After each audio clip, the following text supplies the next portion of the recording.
জুলাই আন্দোলন সংক্রান্ত মামলার বিচার ধীরগতি হলে আলামত নষ্ট হবে, এমন উদ্বেগ প্রকাশ করেছেন সুপ্রিম কোর্টের জ্যেষ্ঠ আইনজীবী শিশির মনির। 20 জুন শনিবার সুপ্রিম কোর্ট রিপোর্টার্স ফোরামের বার্ষিক সাধারণ সভায় তিনি বলেন, বিচার প্রক্রিয়া এভাবে দীর্ঘায়িত হলে গুরুত্বপূর্ণ সব আলামত নষ্ট হয়ে যাওয়ার ঝুঁকি তৈরি হবে। তিনি বলেন, রাষ্ট্র চাইলে রামিসার বিচারের মতো অন্যান্য আলোচিত মামলার বিচার কাজও দ্রুত সম্পন্ন করতে পারে, কারণ রাষ্ট্রের সেই সক্ষমতা আছে।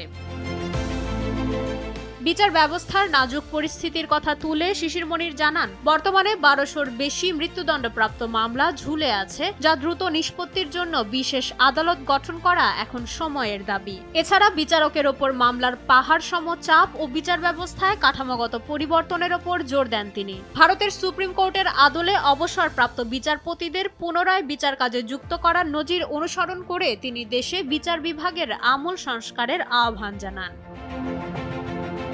বিচার বিভাগের ওপর মানুষের আস্থা ফেরাতে স্বচ্ছতার প্রয়োজনীয়তার কথা বলেন শিশির মনির। তিনি মনে করেন, বিচার প্রত্যাশীদের হতাশা দূর করতে দ্রুত বিচার নিশ্চিত করার পাশাপাশি আদালত ও গণমাধ্যমের মধ্যে বিদ্যমান দূরত্ব কমিয়ে আনা জরুরি। সাংবাদিকদের ওপর থেকে নিষেধাজ্ঞা তুলে নিয়ে বিচার বিভাগ ও গণমাধ্যমের মধ্যে সুসম্পর্ক বজায় রাখলে তা বিচার ব্যবস্থার স্বচ্ছতা ও জন আস্থাকে আরও জোরদার করবে বলে মনে করেন তিনি।